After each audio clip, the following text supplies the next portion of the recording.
അലൈഹിസ്സലാത്തു വസ്സലാമിന്റെ കാല് പതിഞ്ഞ കല്ലിനെ ബഹുമാനിച്ച ശേഷം ഹജ്ജിന്റെ കർമ്മങ്ങളെല്ലാം കഴിഞ്ഞ് തിരിച്ചു വരുമ്പോൾ എല്ലാ ഹാജിമാരും പ്രൈവറ്റ് ഗ്രൂപ്പിൽ പോയവരും ഗവൺമെന്റ് ഗ്രൂപ്പിൽ പോയവരും എല്ലാവരും കയ്യിലൊരു ക്യാനയുമായിട്ട് വരിക. 10 ലിറ്റർ ക്യാന. എന്താ അതിനകത്തുള്ളത്? വെള്ളം. ഇതെന്ത് വെള്ളം? സംസം വെള്ളം. എന്താ ഇതിന്റെ പ്രത്യേകത? സംസം വെള്ളം ഇങ്ങോട്ട് കൊണ്ടുവരുന്നത് എന്തിനാ? വേണ്ടത് കേരളത്തിൽ നിന്ന് പോകുമ്പോ വെള്ളം അങ്ങോട്ട് കൊണ്ടുപോവുക. അങ്ങനെ സൗദി അറേബ്യയിലൊക്കെ നല്ല വെള്ളത്തിന് ഭയങ്കര പഞ്ഞാ, അല്ലെ? അവിടെ ജോലി ചെയ്ത ആളുകൾ ചോദിക്കും, നിങ്ങൾ 1 ലിറ്റർ പെട്രോൾ കിട്ടണമെങ്കിൽ 90 പൈസ കൊടുത്താൽ മതി, 90 ഫിൽസ്. 1 ലിറ്റർ വെള്ളത്തിന്റെ ബോട്ടിൽ വേണമെങ്കിലോ വയസ്സാ എത്ര കിട്ടണോ? 1 റിയാൽ കൊടുക്കണോ? അപ്പൊ ഒരു കുപ്പി വെള്ളത്തിനാണ് 10 റുപ്യ. വെള്ളത്തിനാണ് അവിടെ വില. അപ്പൊ ഇവിടെ നിന്ന് അങ്ങോട്ട് കൊണ്ടുപോകാൻ വേണ്ടി വെള്ളം, പകരം അവിടുന്ന് വെള്ളം ഇങ്ങോട്ട് കൊണ്ടുവരിക. അതെന്താ? സുബ്ഹാനല്ലാഹ്, അത് സാധാരണ വെള്ളമല്ല ഉസ്താദേ, സംസം വെള്ളമാണ്.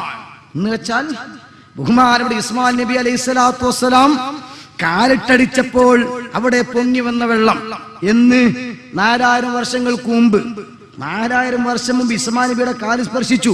ഇപ്പോൾ അതിന്റെ വല്ല അവശിഷ്ടവും അതിലുണ്ടാവുമോ? പിന്നെ എന്തിനാണ് ഇത് ഉപയോഗിക്കുന്നത്? സുന്നികളായി നമ്മെ സംബന്ധിച്ചിടത്തോളം 100 നൂറ്റാണ്ടുകൾക്ക് മുമ്പ് പുത്തമ്പള്ളിയിൽ കുഞ്ഞഹമ്മദ് ഹുസൈൻ റളിയല്ലാഹു മർക്കദ മഹാനവറുകൾ മന്ത്രിച്ചൂതി കിണറ്റിലേക്ക് ഒഴിച്ച വെള്ളം ഇപ്പോഴും ശിഫാക്ക് വേണ്ടി നാം അത് ഉപയോഗിച്ചു കൊണ്ടിരിക്കുകയാണ്. കവരത്തി ദ്വീപിൽ ബഹുമാനപ്പെട്ട ഖാസിം വലിയുല്ലാഹി റളിയല്ലാഹു തആല എഴുതി വെച്ചിരിക്കുന്ന പിഞ്ഞാണത്തിൽ കഴുകിയ വെള്ളം ഇപ്പോഴും നാം കുടിച്ചുകൊണ്ടിരിക്കുകയാണ്. ഇത് ശിർക്ക്, അന്ധവിശ്വാസം, അനാചാരം, അനിസ്ലാമികം. അങ്ങനെയാണ് ചില ആളുകളൊക്കെ ചെയ്യുന്നത് എന്ന് പറയുന്ന ആളുകളെ സംബന്ധിച്ചിടത്തോളം സംസം വെള്ളം ഇങ്ങോട്ട് ഏറ്റി കൊണ്ടുവരേണ്ട ആവശ്യമില്ല. അത് കടപ്പുറത്തേക്ക് പൂഴി കയറ്റുന്ന പോലെയാവും. കേട്ടില്ലേ? ഇവിടെ പിഞ്ഞാണത്തിൽ എഴുതിയ വെള്ളത്തിനും അതുപോലെ തന്നെ കുഞ്ഞഹമ്മദ് മുസ്ലിയാര് മൂപ്പര് ഊതിയിട്ട് ഒഴിച്ച കിണറ്റിലത്തെ വെള്ളത്തിനും അതിന് പോരിശുണ്ട് എന്ന് പറയാൻ വേണ്ടിയിട്ട് ഇദ്ദേഹം പറഞ്ഞ എന്താണ്? എന്തിനാ നിങ്ങൾ സംസം വെള്ളം അവിടുന്ന് ഇങ്ങോട്ട് കൊണ്ടുവരണേ എന്നാണ്. ആരെങ്കിലും സംസം വെള്ളം കുടിച്ചാല് അതെന്ത് ഉദ്ദേശിച്ചാണോ കുടിച്ചത് അതിനുള്ളതാണ് എന്ന് റസൂലുള്ള പറഞ്ഞിട്ടുണ്ട്. നിങ്ങളെ പിഞ്ഞാണത്തിൽ എഴുതിയ പിഞ്ഞാണം കഴുകിയ പാത്രം കഴുകിയ വെള്ളം ഉണ്ടല്ലോ, ഞങ്ങളൊക്കെ പാത്രം കഴുകിയ വെള്ളം ഒഴിച്ചു കളയല, സിങ്കിൾക്ക് ഒഴിച്ചു കളയും. നിങ്ങളെ പോലെ കുടിക്കൂല. പാത്രം കഴുകിയത് കുടിക്കാനുള്ളതാ. ഇനി എഴുതി കുടിച്ചാലുള്ള വെള്ളമാണെങ്കിൽ തന്നെ അത് കുടിച്ചാൽ അതിന് ഉദ്ദേശിച്ച ഫലപ്രാപ്തി ഉണ്ട്, ഫലസിദ്ധി ഉണ്ട് എന്നുള്ളത് ആരെയാ പറഞ്ഞത്? നിങ്ങൾ പറഞ്ഞ ഞങ്ങൾക്ക് വിശ്വാസമല്ലാന്ന്. ഇസ്ലാമിൽ ഒരു കാര്യം വിശ്വാസമാവണമെങ്കിൽ റസൂലുള്ള പറയണം, റസൂലുള്ള അറിയിക്കണം. അങ്ങനെ അറിയിച്ചിട്ടുണ്ടോ മൂല്യരെ? എന്തിനാണ് ഈ പാത്രം കഴുകിയ വെള്ളത്തിന് പോരിച്ചുണ്ടാക്കാൻ വേണ്ടിട്ട് സംസം വെള്ളത്തിന് നിങ്ങൾ കൂട്ടിക്കെട്ടുന്നത്? അല്ലേ? നിങ്ങൾ പറഞ്ഞാണല്ലോ രാജസ്ഥാൻ മരുഭൂമിയിലേക്ക് മണ്ണ് കയറ്റി കൊണ്ടുവരുന്ന മാതിരി എന്തിനാ നിങ്ങൾ ഇങ്ങോട്ട് സംസം വെള്ളം കൊണ്ടുവരുന്നത് നിങ്ങളാണല്ലോ ചോദിച്ചത്. അപ്പോ പാത്രം കഴുകിയ വെള്ളത്തിനും അതുപോലെ തന്നെ കുഞ്ഞായ്മതാക്ക ഊതിയ വെള്ളത്തിനും അതിന് പോരിച്ചുണ്ട് എന്ന് പറയാൻ വേണ്ടിട്ട് അള്ളാഹുവിന്റെ ഹബീബ് എന്തിനാണോ നിങ്ങൾ കുടിക്കുന്നത്, എന്തുദ്ദേശിച്ചാണോ കുടിക്കുന്നത് അതിനുള്ളതാണ് എന്ന് പറഞ്ഞ ആ സംസം വെള്ളം അത് ഒന്നുമില്ലെങ്കിൽ ഇസ്മായിൽ നബി അലൈഹി സ്വലാത്തു വസ്സലാമയുടെ കാലിട്ടടിച്ച ഭാഗത്തു നിന്നുള്ളതല്ലേ, അതിന്റെ ബർക്കത്തുണ്ടാവൂലേ? നിങ്ങളെ പാത്രം കഴുകിയ വെള്ളത്തിന് എന്ത് ബർക്കത്താണുള്ളത്? നിങ്ങൾ പാത്രം കഴുകിയതോ ചട്ടി കഴുകിയതോ ചെമ്പ് മോറിയതോ ഒക്കെ നിങ്ങൾ കുടിച്ചോളിയും, നിങ്ങൾക്ക് എന്തോ ആവാ. നിങ്ങളുടെ വിശ്വാസം അങ്ങനെയാണ്, പിഴച്ച വിശ്വാസമാണ്, വൈകൃത വിശ്വാസമാണ് നിങ്ങളുടെ അടുത്തുള്ളത്. നിങ്ങൾക്ക് ചെമ്പ് കഴുകിയ വെള്ളം അതുപോലെ തന്നെ ചട്ടിയും കാലമൊക്കെ കഴുകിയ വെള്ളമൊക്കെ തന്നെ ഉള്ളൂ. അതിലാണ് നിങ്ങളുടെയൊക്കെ ബർക്കത്തുള്ളത്. ഇൻഷാ അല്ലാഹ് സംസം വെള്ളം അത് ഒരു ബർക്കത്താണ്. ഇവര് പറയണ പോലെ ആരെങ്കിലും ഊതിയതും തുപ്പിയതും ഒന്നല്ല, ആരെങ്കിലും പാത്രം കഴുകിയതൊന്നല്ല ബർക്കത്ത്. അള്ളാഹുവിന്റെ ഹബീബ് പറഞ്ഞത് നിങ്ങൾ എന്തുദ്ദേശിച്ചു കുടിച്ചോ അതിനുള്ളതാണ്. നിങ്ങൾ വിശപ്പിന് സംസം വെള്ളം കുടിച്ചോക്കാ, വിശപ്പ് മാറിയിരിക്കും. നിങ്ങൾ ദാഹത്തിന് കുടിച്ചോക്കാ, ദാഹം മാറും, അല്ലേ? അപ്പോ അതിന്റെയൊക്കെ കാര്യങ്ങൾ അങ്ങനെയാണ്. അതിന്റെ അപ്പുറത്തേക്ക് നിങ്ങൾ ഇങ്ങനെ ഉന്തി തള്ളുമ്പോ അത് നമുക്ക് കേട്ടിക്കാൻ വലിയൊരു രസമൊന്നുമില്ല. ഇത് ഒരു തവണ റിയാക്ടിംഗ് വീഡിയോസിൽ കാണിച്ചാണ്, ഇവിടെ ഒന്ന് കിടക്കട്ടെ എന്ന് കരുതിയിട്ടാണ് ഇൻഷാ അല്ലാഹ് ഒരു തൗഹീദി പ്രഭാഷണത്തിന്റെ ചെറിയൊരു ഭാഗത്തിന്റെ ബാക്കിൽ ചേർക്കുന്നുണ്ട്. കാണുക, മനസ്സിലാക്കുക. അള്ളാഹു അനുഗ്രഹിക്കട്ടെ. അസ്സലാമു അലൈക്കും വറഹ്മത്തുള്ളാഹി. നമ്മൾ പലപ്പോഴും ചിന്തിക്കുമെന്ത്, പരലോകത്താണ്ട് എത്തിയാ മതി, എനിക്ക് സ്വർഗം ഉറപ്പാണെന്ന് ആലോചിക്കണ്ട. അള്ളാഹുവിന്റെ അടുക്കൽ സ്വീകരിക്കപ്പെടുന്ന നിലക്ക് നിങ്ങൾ ഇബാദത്ത് ചെയ്തിട്ടുണ്ടെങ്കിലേ അതേ അവസരത്തിൽ അള്ളാഹുവിന്റെ അടുക്കൽ അതിന് കൂലിയില്ലാത്ത നിലക്ക് നമ്മുടെ കർമ്മങ്ങളൊക്കെ ചോർന്നുപോയാൽ, നമ്മുടെ കർമ്മങ്ങൾ ചോർന്നു പോകുന്ന ദ്വാരങ്ങൾ ഭദ്രമായി അടക്കാൻ നമുക്ക് സാധ്യമായിട്ടില്ലെങ്കിൽ എന്ത് ഫലമാ പിന്നെയുള്ളത്? നമ്മുടെ വീട്ടിലേക്ക് അതാ വാട്ടർ ടാങ്കിലേക്ക് നമ്മൾ ഇങ്ങനെ കിണറ്റിൽ നിന്ന് വെള്ളമടിക്കുന്നു. വെള്ളമടിച്ച് ഒരു അരമണിക്കൂർ കഴിയുമ്പോഴേക്ക് ടാങ്ക് കാലിയാകുന്നുണ്ട്. നമ്മൾ ആലോചിക്കുകയാണ്, ആരും ബാത്റൂമിൽ കുളിക്കാനില്ലല്ലോ, ആരും വാട്ടർ ടാങ്ക് തുറന്നിട്ടില്ലല്ലോ, പിന്നെ എവിടുന്നാ ഈ വെള്ളം ചോർന്നു പോയത്? നമ്മൾ ഇങ്ങനെ പരിശോധിക്കുകയാണ്. വാട്ടർ ടാങ്കിൽ ഫുൾ ടാങ്ക് അടിച്ചിട്ട് ഈ വെള്ളം അവിടെ പോയി. പരിശോധിച്ചപ്പോഴാണ് നമ്മൾ കാണാത്ത ചില ദ്വാരങ്ങളിലൂടെ വെള്ളം പോകുന്നുണ്ട്. പ്രിയപ്പെട്ടവരെ, പരലോക കോടതിയിലെത്തുമ്പോ ഉപകാരം കിട്ടുന്ന അമലുകളാകും എന്ന് വിചാരിച്ച് അവിടെ എത്തുമ്പോ ഈ ഗതികേട് നമുക്ക് വന്നാൽ നമ്മുടെ നിസ്കാരം കാണാനില്ല, സകാത്ത് കാണാനില്ല, ഹജ്ജ് ചെയ്തത് കാണാനില്ല, സൽക്കർമ്മങ്ങളൊന്നും കാണാനില്ല, ചോർന്നു പോയിരിക്കുന്നു. എന്തേ കാരണം? കർമ്മങ്ങൾ ചോർന്നു പോകാതിരിക്കണമെങ്കിൽ അത് ചോർന്നു പോകുന്ന ദ്വാരങ്ങളൊക്കെ അടയ്ക്കണം നമ്മൾ. അതാണ് വിശ്വാസ കാര്യങ്ങളിലെ ഏറ്റവും പ്രധാനപ്പെട്ട കാര്യമായ ലാ ഇലാഹ ഇല്ലല്ലാഹ് മുഹമ്മദുർ റസൂലുള്ളാഹ്. അത് നമ്മുടെ ക്ലിയർ ആണോ? ശിർക്ക് കലരാത്ത ജീവിതമുണ്ടെങ്കിലല്ലാതെ പരലോകത്ത് നമ്മുടെ അമല് സ്വീകരിക്കൂല.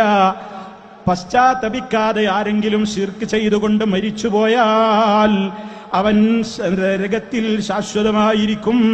അതുകൊണ്ട് തന്നെ ഇന്ന് ജനങ്ങൾ എന്താണ് ചെയ്തുകൊണ്ടിരിക്കുന്നത്? റഹ്മാനായ റബ്ബല്ലാത്തവരെ വിളിച്ചു പ്രാർത്ഥിച്ചുകൊണ്ടിരിക്കുകയാണ്. അല്ലാഹുവല്ലാത്തവരെ വിളിച്ചു പ്രാർത്ഥിക്കുവാനാണ് അള്ളാഹുവിനോട് പ്രാർത്ഥിക്കുന്നതിനേക്കാൾ ആളുകൾക്ക് ഇന്ന് താല്പര്യം. കാരണം സമൂഹത്തോട് പലരും പറഞ്ഞു കൊടുക്കുന്നത് അതാണ്, റബ്ബിനോട് നേരിട്ട് പ്രാർത്ഥിക്കാൻ നമുക്ക് പറ്റൂല. അതുകൊണ്ട് ഇടയാളന്മാരോടാണ് പ്രാർത്ഥിക്കേണ്ടത്, അവരോടാണ് നമ്മൾ ആദ്യം സങ്കടങ്ങൾ പറയേണ്ടത്. അങ്ങനെ പ്രയാസങ്ങളും ബുദ്ധിമുട്ടുകളും ഒക്കെ വരുമ്പോ അതേ ബദരീങ്ങളെ, മമ്പറത്തങ്ങളെ, മടവൂരുവോറേ എന്നിങ്ങനെ നിരന്തരമായി അല്ലാഹുവല്ലാത്തവരെ വിളിച്ച് പ്രാർത്ഥിച്ചു കൊണ്ടിരിക്കുന്ന ആളുകൾ പറയും, എന്തിനാ നിങ്ങളതൊക്കെ എതിർക്കുന്നത്? ഞങ്ങളതൊക്കെ അങ്ങനെ പറയുന്നുണ്ട് എന്നേയുള്ളൂ. അവരൊന്നും അള്ളയാണെന്ന് വിചാരിച്ചിട്ടല്ല. നമ്മളൊക്കെ ഇന്റമ്മേന്ന് വിളിക്കാറില്ലേ? വീഴാൻ പോകുമ്പോ എന്റമ്മേന്ന് വിളിച്ച് കരയാറില്ലേ? അതേപോലെയുള്ളൊരു കാര്യമേയുള്ളൂ എന്ന് പറഞ്ഞ് ഇതിനെയൊക്കെ നിസ്സാരവൽക്കരിക്കുമ്പോൾ എന്റെ പ്രിയപ്പെട്ട ശബ്ദം ശ്രവിക്കുന്ന ഉമ്മവങ്ങന്മാരോട്, ഉപ്പമാരോട്, സഹോദരന്മാരോട് വിനയത്തോടെ ഞാൻ ഓർമ്മപ്പെടുത്തട്ടെ, നമ്മൾ എൻ്റെ അമ്മേന്ന് വിളിച്ച് കരയുമ്പോ, ഉമ്മാന്ന് വിളിച്ച് വേദനിച്ചുകൊണ്ട് കരയുമ്പോ എന്താണ് നമ്മുടെ വിശ്വാസം? എന്റെ ഉമ്മ അള്ള കാണും പോലെയെല്ലാം കാണുന്നുണ്ട് എന്നാണോ? എന്റെ ഉമ്മ ഞാൻ എവിടെ നിന്ന് വിളിച്ചാലും അള്ള കേൾക്കും പോലെ കേൾക്കുമെന്നാണോ? എന്റെ ഉമ്മാക്ക് അള്ളാഹുവിനെ പോലെ എല്ലാം അറിയുമെന്നാണോ? അള്ള കേൾക്കും പോലെ കേൾക്കുമെന്നും അള്ളാഹു കാണുന്നത് പോലെ കാണുമെന്നും അള്ളാഹു അറിയുന്നത് പോലെ അറിയുമെന്നും അള്ളാഹു ഉത്തരം ചെയ്യുന്നത് പോലെ എനിക്ക് ഉത്തരം ചെയ്യുമെന്നും ഉമ്മാന്ന് വിളിക്കുമ്പോ നമ്മുടെ ചിന്തയിലുണ്ടോ? നമ്മുടെ വിശ്വാസത്തിലുണ്ടോ? അങ്ങനെ ആരെങ്കിലും എൻ്റെ അമ്മേന്ന് വിളിക്കുന്നുണ്ടെങ്കിൽ അതും ശിർക്ക് തന്നെയാണ്. നേരെ മറിച്ച് അതൊന്നുമല്ലാത്ത നിലക്കുള്ള ഒരു പ്രയോഗം എന്ന നിലക്കല്ലേ നമ്മൾ അങ്ങനെ വിളിക്കുന്നത്. അതേ അവസരത്തിൽ ഇന്നിവിടെ ആളുകൾ മക്ബറകൾ തോറും കയറങ്ങിറങ്ങിയിട്ടും അല്ലാതെയുമൊക്കെ മരിച്ചു മൺമറഞ്ഞു പോയ മഹാത്മാക്കളെന്ന് പറയുന്നവരെയും അമ്പിയാക്കളെയും ഒക്കെ വിളിക്കുമ്പോൾ അവരുടെ വിശ്വാസം എന്താണ്? നമ്മൾ അല്ലാഹുവേ എന്നെ രക്ഷിക്കണേ എന്ന് പറയുമ്പോ നിങ്ങൾ വിഷയം വളരെ പ്രാധാന്യപൂർവ്വം മനസ്സിലാക്കേണ്ടതുണ്ട്. അല്ലാഹ് എന്നെ രക്ഷിക്കണേ എന്ന് ഞാനും നിങ്ങളും പറയുമ്പോ നമ്മുടെ മനസ്സിൽ അപ്പോൾ ഒരു വിശ്വാസമുണ്ട്. അതെന്താണ്? ഞാൻ എവിടെ നിന്ന് വിളിച്ചാലും എൻ്റെ റബ്ബ് അത് കേൾക്കുന്നുണ്ട്. എൻ്റെ റബ്ബ് എന്നെ, ഞാൻ എവിടെയായാലും എന്നെ കാണുന്നുണ്ട്. ഞാൻ എവിടെയാണെങ്കിലും ഇനി വിളിച്ചില്ലെങ്കിൽ പോലും എൻ്റെ മനസ്സിലെ വികാരങ്ങൾ എൻ്റെ റബ്ബ് അറിയുന്നുണ്ട്. ഞാൻ എന്ത് ചോദിച്ചാലും അത് തരാൻ മാത്രം എൻ്റെ റബ്ബിന്റെ ഖജനാവിൽ അത്രത്തോളമുണ്ട്. അതൊരിക്കലും എത്ര കൊടുത്താലും തീർന്നു പോകുന്ന ഖജനാവല്ല. എന്തിനും ഉത്തരം ചെയ്യാൻ എൻ്റെ റബ്ബിന് കഴിവുണ്ട്. ലോകം മുഴുവൻ നിയന്ത്രിച്ചു കൊണ്ടിരിക്കുന്നത് അവനാണ് എന്ന് തുടങ്ങിയിട്ടുള്ള വിശ്വാസത്തിന്റെ അടിസ്ഥാനത്തിലാണ് ഏത് രാജ്യത്തു നിന്നും നമ്മൾ വിളിക്കുന്നതെന്ത്? അല്ലാഹുവേ രക്ഷിക്കണേ. ഇനി സഹോദരന്മാരെ, ആ സ്ഥാനത്ത് നിങ്ങൾ മറ്റൊരു വിളി സങ്കല്പിക്ക്. ബദരീങ്ങളെ കാക്കണേ, മടവൂർ ശൈഖേ രക്ഷിക്കണേ, മമ്പുറത്തപ്പാപ്പ കാക്കണേ എന്നിങ്ങനെ ഒരാൾ തേടുമ്പോ അയാളും വിശ്വസിക്കുന്നത് എന്ത് തന്നെയാണ്? അള്ള കാണും പോലെ ഇവർ എവിടെ നിന്ന് വിളിച്ചാലും കാണും, എവിടെ നിന്ന് വിളിച്ചാലും ഇവരും കേൾക്കും. അള്ളാഹു അറിയും പോലെ ഇവരും അറിയുന്നുണ്ട്, അള്ള കേൾക്കുന്നത് പോലെ ഇവരും കേൾക്കുന്നുണ്ട്, അള്ള അറിയുന്നത് പോലെ ഇവരും അറിയുന്നുണ്ട്, അള്ള ഉത്തരം ചെയ്യുന്നത് പോലെ ഇവരും ഉത്തരം ചെയ്യും. അതിനവർക്ക് കഴിവുണ്ട്. പക്ഷേ ഒരൊറ്റ വ്യത്യാസമാണ് അവര് പറയാറുള്ളത്. അതെന്താണ്? അള്ളാഹുവിന്റെ ഈ കഴിവുകളൊക്കെ സ്വന്തമായിട്ടുള്ളതാണ്. മഹാന്മാരുടെ ഔലിയാക്കന്മാരുടെയും ഭീമാരുടേതുമൊക്കെ അള്ള കൊടുത്തതാണ്, സ്വന്തമല്ല. ഈ ഒരു വ്യത്യാസം മാത്രമുണ്ടായാൽ മതി എന്നതാണ് ചില സഹോദരങ്ങൾ പറയാറുള്ളത്. ഗൗരവത്തോടെ ചിന്തിക്കണേ. ഇത് തന്നെയാണ് ശിർക്കെന്ന് പറയുന്നത്. അള്ളാഹുവിനെ പോലെ കാണുന്ന ഒരാളുണ്ടെന്ന് വിശ്വസിക്കാൻ പാടുണ്ടോ? റബ്ബിനെ പോലെ കാണുക എന്നുള്ളത് റബ്ബിന്റെ മാത്രം ഗുണവിശേഷണമാണ്. അള്ളാഹുവിന്റെ കേൾവി അവന്റെ മാത്രം വിശേഷണമാണ്. അള്ളാഹുവിന്റെ കാഴ്ച അവന്റെ മാത്രം വിശേഷണമാണ്. അള്ളാഹുവിന്റെ അറിവ് അവന്റെ മാത്രം ഗുണമാണ്. അള്ളാഹു ഉത്തരം ചെയ്യുന്നു എന്നുള്ളത് അവന്റെ മാത്രം പ്രത്യേകതയാണ്. ലോകം മുഴുവൻ നിയന്ത്രിക്കുന്നു എന്നുള്ളത് അവന്റെ മാത്രം പ്രത്യേകതയാണ്. ആ കഴിവുകളൊന്നും അല്ലാഹു സുബ്ഹാനഹു വ തആല ഞാൻ കാണും പോലെ കാണാനും കേൾക്കാനും നിയന്ത്രിക്കാനും അറിയിക്കാനും സഹായിക്കാനും ഉത്തരം ചെയ്യാനുമൊക്കെ ഞാനിതാ നിങ്ങൾക്കൊക്കെ കഴിവങ്ങ് വിട്ടു തന്നിരിക്കുന്നു എന്ന് അല്ലാഹു ഏത് നബിയോടാണ് പറഞ്ഞത്? പ്രിയപ്പെട്ടവരെ, ഏത് വലിയനോടാണ് പറഞ്ഞത്? ഇതൊരു ഗ്രൂപ്പിസം പറയുകയല്ല, ഇതൊരു വിമർശനം പറയുകയല്ല. എന്റെ പ്രിയപ്പെട്ട സഹോദരീ സഹോദരന്മാര്, നെഞ്ചത്ത് കൈവച്ചുകൊണ്ട് ആവർത്തിച്ചാവർത്തിച്ച് ആലോചിക്കണേ. റഹ്മാനായ റബ്ബിന്റെ കോടതിയിലെത്തുമ്പോ ഞങ്ങൾക്കിതാരും പറഞ്ഞു തന്നില്ലല്ലോ എന്ന് ആരും വിലപിക്കരുത്. ഞങ്ങളോടിതാരും പറഞ്ഞില്ലല്ലോ എന്ന് റബ്ബിന്റെ അടുക്കൽ പറയാൻ ഇനി ഒരു ചാൻസ് ഇല്ലാത്ത നിലക്ക് വ്യക്തമായി ലളിതമായിട്ട് ഞാൻ എന്റെ പ്രിയപ്പെട്ട ബാംഗ്ലൂരിലെ പ്രവാസി നിവാസികളോട് ഓർമ്മപ്പെടുത്തുകയാണ്. റബ്ബ് കാണും പോലെ കാണുന്ന ഒരാളുണ്ടെന്ന് പറയാൻ ഇവിടെ ആർക്കാണ് അധികാരമുള്ളത്? അത് അല്ലാഹ് പറഞ്ഞതല്ലേ.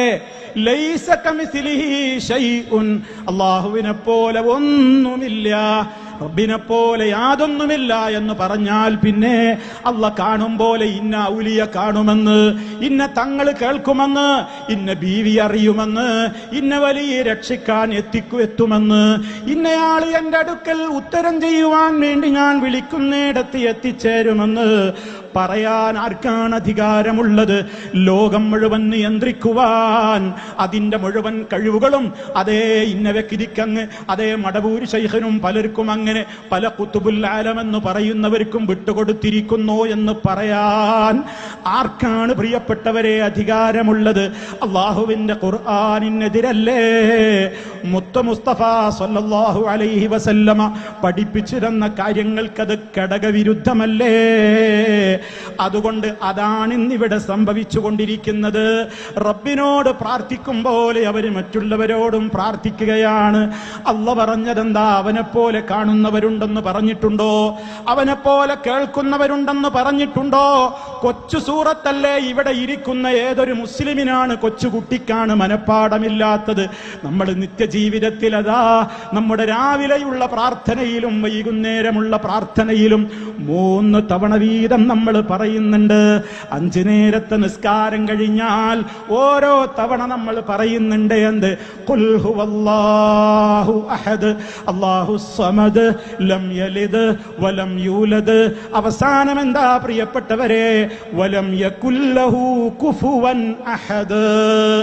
അവന് തുല്യനായി ഒരാളും തന്നെ ഇല്ല. റബ്ബിന് കുഫുവത്തവൻ റബ്ബ് മാത്രമേയുള്ളൂ. അവന് തുല്യനായി ഒരാളുമില്ല എന്ന് അള്ളാഹു വ്യക്തമായി പറയുമ്പോ നമ്മുടെ നാട്ടിലെ മുസ്ലിയാക്കന്മാർ എഴുതുന്നു, അള്ളാഹു കാണും പോലെ ഔലിയ കാണുന്നു, കേൾക്കും പോലെ കേൾക്കുന്നു, അറിയും പോലെ അറിയുന്നു, ഉത്തരം ചെയ്യും പോലെ ഉത്തരം ചെയ്യുന്നു, കൺട്രോൾ ചെയ്യുന്നത് പോലെ ലോകം മുഴുവൻ കൺട്രോൾ ചെയ്യുന്നു. കാരണം അള്ളാഹ് അതിനൊക്കെ കഴിവങ്ങ് തീരെഴുതി കൊടുത്തിരിക്കുന്നു എന്ന്. ഇത് ശുദ്ധമായ ശിർക്കല്ലേ? അല്ലെങ്കിൽ ആയത്തെവിടെ, ഹദീസ് എവിടെ? ഇതാണ് ഉപ്പമാരെ, ഉമ്മമാരെ, സഹോദരീ സഹോദരന്മാരെ, നിങ്ങൾ ചിന്തിക്കേണ്ടത്. നമുക്ക് ആരുടെയും ഓശാരം ആവശ്യമില്ലല്ലോ. നമുക്ക് കുടുംബത്തോടൊപ്പം സ്വർഗത്തിലെത്തണം. അതിനുള്ള വഴിയാണ് ഈ പറയുന്നത്. ഇത് കേൾക്കാതെ, ഇതനുസരിക്കാതെ മുന്നോട്ട് പോയാൽ റബ്ബിനോട് നേരിട്ട് ചോദിച്ചാ ഫ്യൂസ് അങ്ങ് ഊരിപ്പോകും.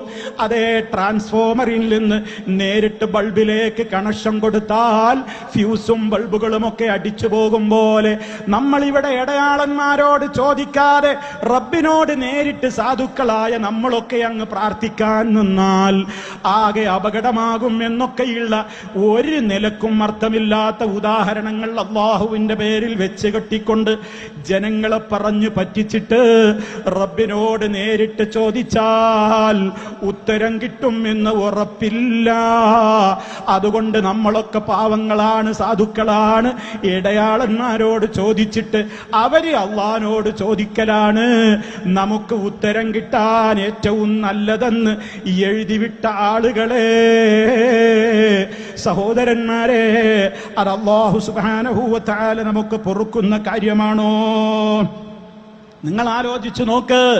റഹ്മാനായ റബ്ബ് അങ്ങനെ ഒരാൾക്കെങ്കിലും അങ്ങനെ എന്റെ പ്രാർത്ഥന സ്വീകരിക്കാൻ, അതാ നിങ്ങളോടാണ് അവരാദ്യം പറയേണ്ടത് എന്നിങ്ങനെ മരിച്ചു മൺമറഞ്ഞുപോയ മഹാത്മാക്കളെ വിളിച്ചുകൊണ്ട് പറഞ്ഞാലേ ഞാൻ സ്വീകരിക്കൂ എന്നൊരു നിയമം അള്ളാഹു വെച്ചിട്ടുണ്ടോ? നിങ്ങൾ ആലോചിച്ചു നോക്കൂ. ഒരിക്കലുമില്ല. നേർക്ക് നേരെ അള്ളാഹിനോട് പ്രാർത്ഥിക്കുന്നത് കപടന്മാരുടെ സ്വഭാവമാണെന്നാണ് ഇവിടെ പറയുന്നത് ചിലരൊക്കെ. നിങ്ങൾ ഗൗരവത്തോടെ ചിന്തിക്കണം. നേർക്ക് നേരെ അള്ളാഹിനോട് ചോദിക്കാൻ പാടില്ലത്രേ. അത് അഹ്ലുസുന്നയുടെ വിശ്വാസത്തെ വ്രണപ്പെടുത്തുന്ന കാര്യമാണത്രേ. നിങ്ങളൊന്ന് ആലോചിച്ചു നോക്കൂ. അങ്ങനെ ആരെങ്കിലും പടച്ചവരെ, റബ്ബേ, റഹ്മാനെ, റഹീമേ എന്നിങ്ങനെ അള്ളാഹുവിന്റെ അത്യുന്നതമായ ഉന്നതമായ നാമങ്ങളെ, ആ റബ്ബിന്റെ അസ്മാഉൽ ഹുസ്നകളിലൂടെ അള്ളാഹുവിനോട് നമ്മൾ ദുആ ചെയ്യുമ്പോ ആ റബ്ബത് കൃത്യമായി തന്നെ നമുക്ക് ഉത്തരം ചെയ്യുകയും ചെയ്യുന്നു. അങ്ങനെ നേരിട്ട് റബ്ബിനോട് പ്രാർത്ഥിക്കുകയാണ് വേണ്ടതെന്ന് പറയുമ്പോ അതൊക്കെ ഇസ്ലാമിന് വിരുദ്ധമായ പുത്തൻവാദമാണെന്ന് പറയുന്നത് എത്ര സങ്കടകരമാണ്. അത് കപടന്മാരുടെ സ്വഭാവമാണെന്ന് പറയൽ എത്ര വിഡ്ഢിത്തമാണ്.